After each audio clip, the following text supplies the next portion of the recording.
What is up, ladies and gentlemen, boys and girls, agents, loan officers, home buyers, family, friends, enemies? Welcome to the Monday Market Update. My name is Sean Grapevine, VP of Product Strategy here at UMortgage. Excited to kick off another week, a big week in the markets, and a big week with my buddy, Matt, the mortgage guy, Gouge. Welcome, Matt. Hey, how's it going, Sean? I'm excited as well for some talk about some things that could move the market because people are concerned, man. Rates have been going up, and the funny part is I just looked at it. Rates are like a full % lower than they were this exact time last year. So we'll talk about rate trajectory and the different things that affect it. I know you got all the, things that are calendared for this week that can affect mortgage interest rates. So excited about it, brother. Yeah, it really goes to your point about people don't care about the rate. They care about what the rate was a month ago compared to what it is right now. That's like maybe like 2 months is sort of the window.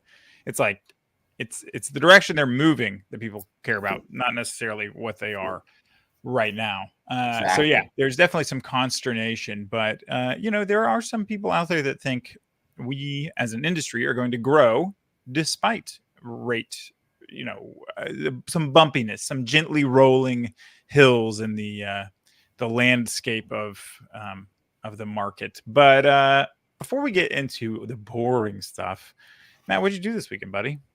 This weekend was a pretty quiet weekend. We didn't have a lot on the calendar, so we got to take the weekend at a leisurely pace. And Saturday we went and played some miniature golf. We went. I love miniature golf. So much better than regular golf.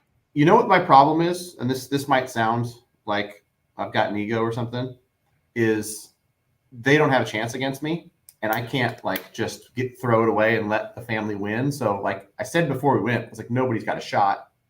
Name your number, I'll pay you if anybody beats me. And it was about 6 or 7 holes in where I had such a lead that I couldn't lose if I tried.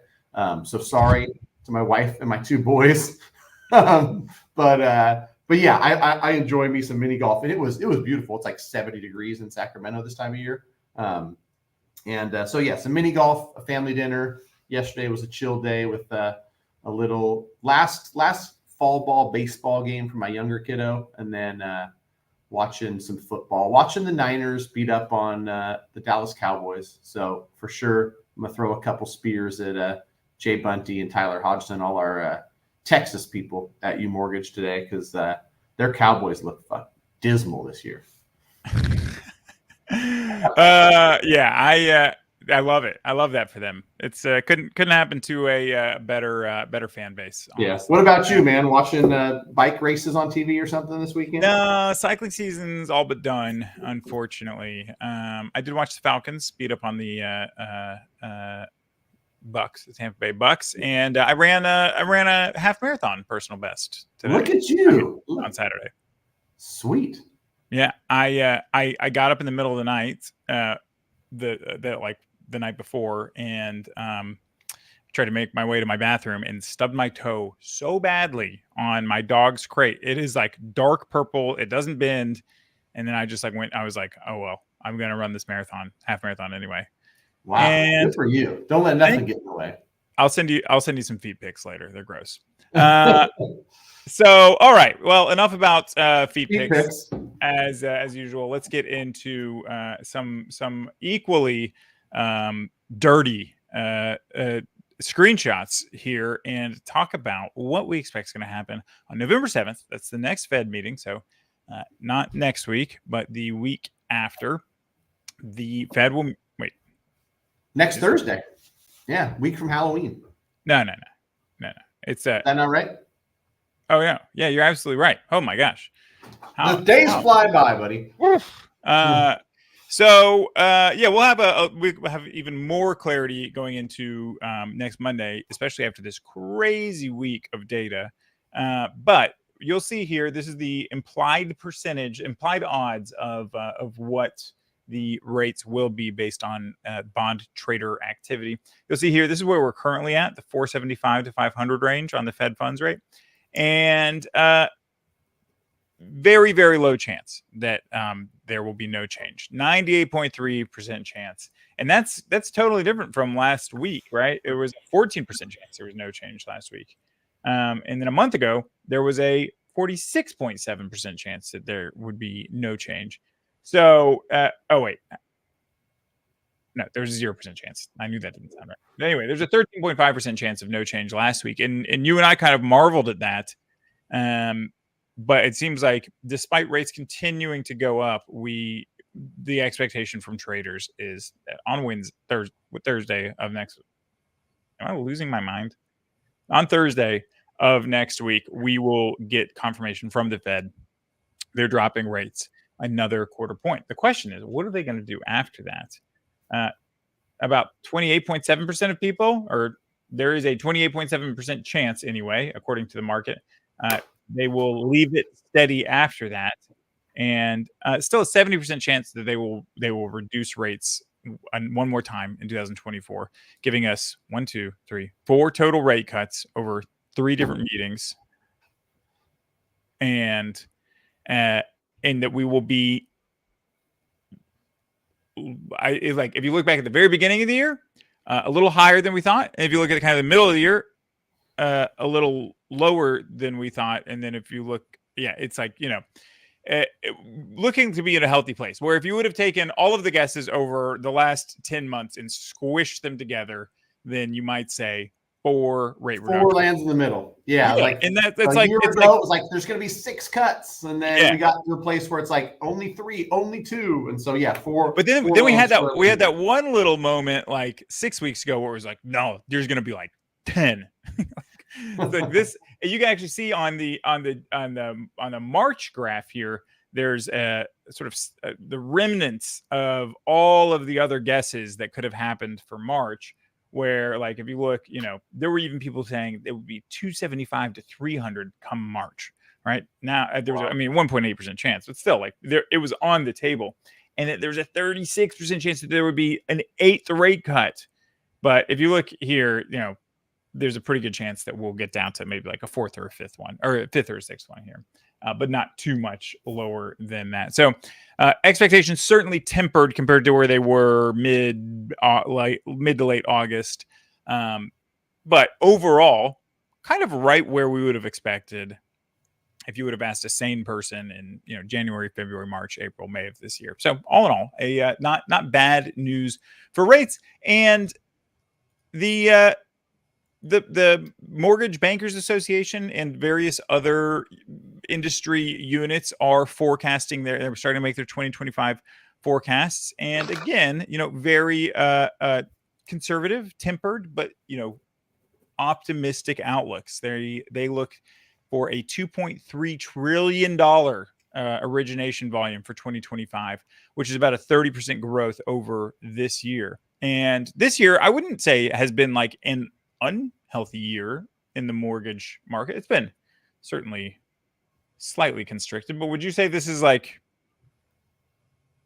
would you say this was a tough year in the mortgage market, an average year, below average, healthy?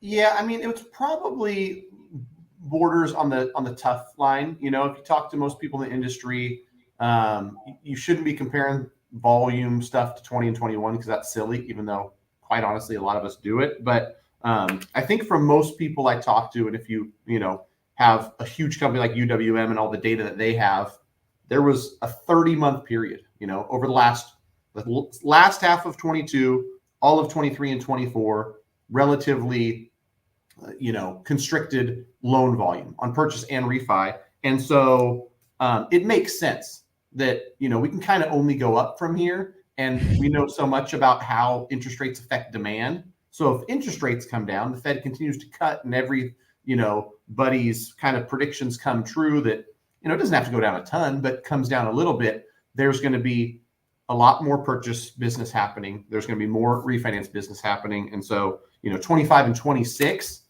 if you project, should be a lot more robust markets than 23 and 24, which is a good sign. And, it's interesting. I was thinking about this, Sean. I'll share it before I forget it. As many people that are just like, housing's broken, there's no sales happening and all that. Like, you can look at builders and builders' confidence as kind of like an indicator. There's a lot of building going on. They know that we need more units, and they know that there's a lot of like held back demand. If you talk to any broker like myself, I'm like, yeah, I got 90 or 100 people that are going to buy sometime. And, the all-time highs for 25 to 30-year-olds living at home, they're not going to live there forever. When you're 34 living on mom's couch, like, you want to go out there and buy a house. And maybe that's the place so you can save the money for the down payment. But whatever the case, like, I think that we shouldn't have crazy expectations about, 4 trillion in originations like we did, in some of the boom years, but definitely stronger and more action than this year. Sure. I mean, and if you look at, like, I'm looking back at the quarter that ended June 30th of this year, the industry did $429 billion in business. And then if I look back to like the last normal year, I can remember 2019, it did 508 billion. So, about 14% off of 2019's quarter that ended June 30th. If I look back at quarter that ended June 30th in 2018, 461. 2017, 467. So yeah, I mean, and those were not, they were definitely not like these crazy years by any means, but you and me and all of our friends had, we were crushing it. So right, yeah, but I mean, the other issue is that houses cost on average probably 40% more than maybe 50, maybe 60% more than they did in 2017. So there's a lot fewer transactions now to get to that same number. True. So anyway, the market though is forecasted to grow by many different organizations, institutions, economic studiers as they are called, and we'll find out more about that this week. This week is a big week in economic news. I'm curious to hear which one you're most excited about, or maybe, I don't know, maybe I'm the only person who's like nerdy enough to get excited about those, but let's go over what's coming out. So we've got the Case-Shiller Home Price Index, which measures the top 20 cities in the United States and the change in home prices over the preceding year. Last quarter was, or actually it goes by month. No, it does go by quarter. Last quarter was an increase of 5.9%. In price over the preceding year. So we'll see if that continues to go up. We got consumer confidence ratings. We've got number of job openings. So that measures sort of, it's an interesting measure. It kind of measures how it measures two things: how confident employers are, right, to have job openings. You have to be confident that you can pay them. And then also, if there are a lot of job openings, it can also indicate that people are well employed. If those job openings stay open for a long time because they don't want to move to these new jobs. So that's all tomorrow. Literally nothing today. They're giving us some time to catch our breaths and get ready. On Wednesday, we've got ADP, the country's largest payroll provider, probably the world's largest payroll provider, giving us what their number of new jobs created. That number is at 113. Last month was at 143. So a tempered estimate there. We've got Q3 GDP coming out. Expectation is 3.2%. Last quarter was 3%. We've got pending home sales, and it's kind of bland by comparison with the rest of these. We've got personal income, personal spending, PCE, which is a measure of inflation that the Fed uses, core PCE, which is that same measure with energy and transportation stripped out, initial jobless claims, and then we've got the actual unemployment or employment report that should show us how many jobs were created in October. Crazily enough, the estimate is at 110,000, which would be incredibly low. And also, I feel like gives a lot of room for a massive overshoot again, where like only 170,000 are created, but like it's 60,000 more than were expected, and rates go up again. Right. Yeah. And that's the tricky part about all this data. If people are wondering, like, why are we worried about economic data? Isn't this mortgage and real estate, related discussion? This is what drives mortgage interest rates. And so when you go through all of those, and I think about like what the Fed's talked about and what their plans are, I think PCE holds less weight than it did for the past. And now it's like, we got inflation under control. Now we're more worried about stable employment. And so I'm personally like that ADP report that, I think it's projected, you said 113.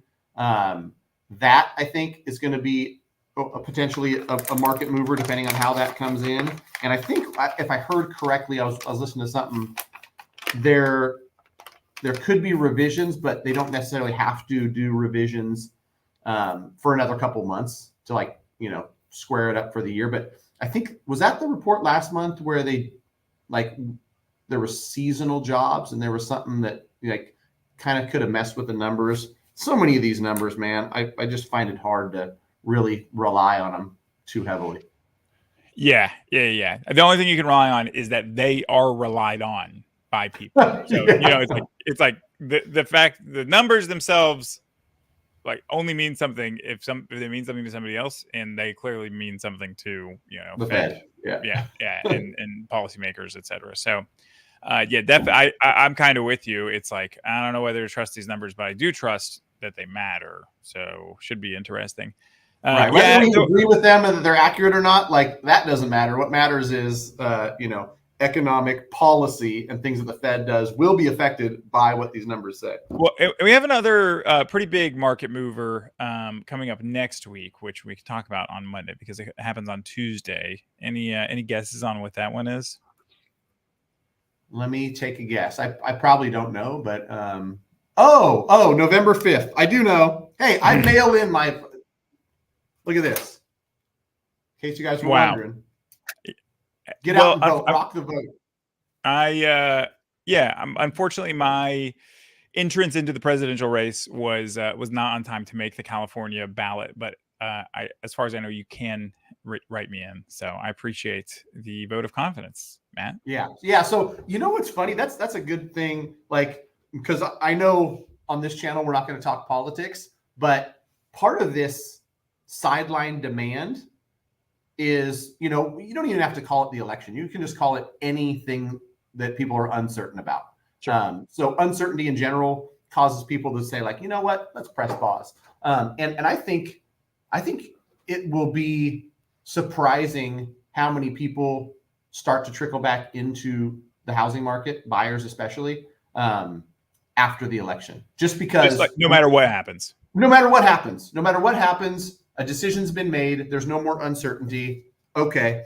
And maybe it's some people that are listing homes and moving and doing stuff like that too. So I think that it's a positive for the housing market, no matter who gets elected, because it's just Matt, that's honestly it's sad to say this. That's the most uplifting, thing I've heard about the presidential election in months. Yeah. Well, Matt says, I don't care who wins. I just want both sides to have a great time. Yeah. Well, the funny part is you got to be in the right circles, Sean, if you haven't heard positivity around the election, because the honest truth is you, Sean Grapevine, are the number one factor in Sean Grapevine's economy, right? You've got the most influence over that, not who's in the White House. And so, yeah, enough. Especially if I get elected president. Right. Yeah. And so, yeah, it'll be interesting, man. All this data, the election being behind us, if rates come down, and that, always we know creates some more demand and some more action, we could be in for a pretty busy winter. There's no way that this winter is as slow as last winter, because you look at it would be impossible. Yeah, 8% interest rates and whatnot, and so yeah, that's all positive stuff, brother. Yeah, last winter was the slowest quarter since March, the first quarter of 2014. So wow. Yeah, and again, that's not inflation adjusted, obviously. Yeah. So, well, let me ask you. I don't know if you have these numbers, Sean, but I know we're going to talk about like 2000. I'm ready. I got screens everywhere. So 2.3 trillion in originations for 2025. Do you have any idea what the number of like real estate transactions is? Because we got to a point where year over year that went sub 4 million. It was like 3.8 million. I wonder what the year of 2025 as a whole for total real estate transactions. I know in the booms we got above 6 million. I think 4.5 to 5 is probably closer to average, and 3.8 million. I don't see a breakdown between refinances and purchases. They're expecting 6.5 million loans. So, I would expect not more than 30% of those as refis. Right? No, there's no way. Right? Because think about, it depends on rates. It's like this number is going to change. Really, this number is built on what happens with rates, because refis will be the driving factor in units, right? Like 6.5% versus 5.5%. Is that going to move the number of loans done like in a huge fashion for purchases? Yeah, maybe by like 10 or 20%, but it's going to it's going to quintuple refis if it's 5.5 instead. But if it was a 30% refis and we did 6.5 million units, we'd be at 4.5 million purchases. Not bad. Yeah. That I think 4 to 4.5 million purchases, and also I guess factored into that purchase number is 17%, 20% cash, right? So like only X number of those have a loan tied to them, and so that every indicator I look at, man, 2025, there's going to be more action. If you're a buyer and you're thinking about whether you buy this quarter, you buy in 25, you buy in 26, I'm telling you, it is concession season right now, Sean. Go up there. Is that what you're saying? Concession season, dude. Like, go buy something in the next couple months. Don't wait for everyone to come back in 25 and rates to be lower and there to be more competition. Go out there and get yourself $15,000 in seller credit. That's what my buyers are doing. Yeah, I would love that. Yeah, we're thinking about having a kid, so we're thinking about buying a house soon as well. Here in beautiful Smyrna, we got a 3-2, but one of those 3 is this room, right? And my wife's a musician, so the other one is her studio. So the kids just got to sleep on the couch or something, unless we get a new house. Yeah. Well, go get yourself. But I feel confident going into a buying. If we were to go buy a house, it's probably a little early yet for us. But like if we were to buy a house, like the only reason we're not now is other timing issues. Like as far as the market goes, I would be pretty stoked to go out in the market right now and like swing my pre-approval around and be like, this is gonna get me far. People want me to offer on their house. It's there's it is specific to markets, but being in as many markets as I am, I see similarities where I'm like, yeah, stuff is sitting for longer. Sellers are willing to negotiate, which is that's where you want to be as a buyer. Team buy side, you want this market right now. 100%. Rates aren't too bad. Plenty of inventory and not a ton of buyers. I mean, it's definitely the time to strike. So, I'm excited to answer my own question. I'm excited the most for I guess the employment report on Friday. I think it's going to be so interesting. I mean, they just like forecasters can't get it right. And it's kind of a win-win. If it comes in low, rates go down. It's great. If it comes in high, then supposedly people got more jobs, which I'm really happy for those extra. Are you which one are you happier about though, Sean? The more jobs or the lower rates? You can be honest. We're friends.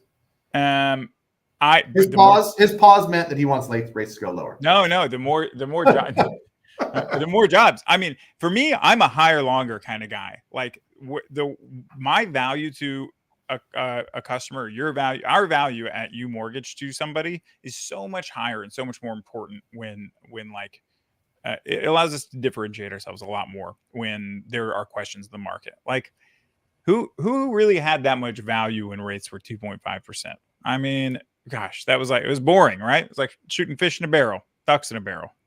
Yeah, it was Whatever you wanted. You put whatever you want in that barrel. Right. So, you know, I like it. I think it allows great companies and great people to succeed, and for us to continue to transform the mortgage industry into a advisory based relationship than a transactional based relationship. You know what I mean? I agree 100%. It's like, the more complex the issue, the more vital it is you have somebody who, understands more than just the script that they're reading from the call center cubicle they are calling from. 100%. No offense to our call center cubicle brethren. Come to U Mortgage and learn what it's like to live the relationships, not transactions lifestyle. Yeah, I mean, it's really easy if you're a buyer. You just go to greatmortgagebroker.com. You connect with Matt and the team. You're all set. There we go. Love it. It's in the chat. Matt, I think for the first time ever, we're going to end this this little podcast. It's just too anticipatory. There's nothing like, there's no analysis. I just want the week to happen. Next week is going to be fun. Next week, stay tuned for all this week's numbers. Yeah, it's going to go. We're going to save you 2 minutes today. And we're going to go 20 minutes long next week. So yeah, for sure. I'm with it. Come with your questions. Watch the news. Read the newspaper. Hop on the front page of the Wall Street Journal. Come with your questions for us, and we will do our best to answer them as the data unfolds. Maddie, hope you have a great week, buddy. You too, Sean. Have a good week, buddy. Thanks, everybody. Bye-bye.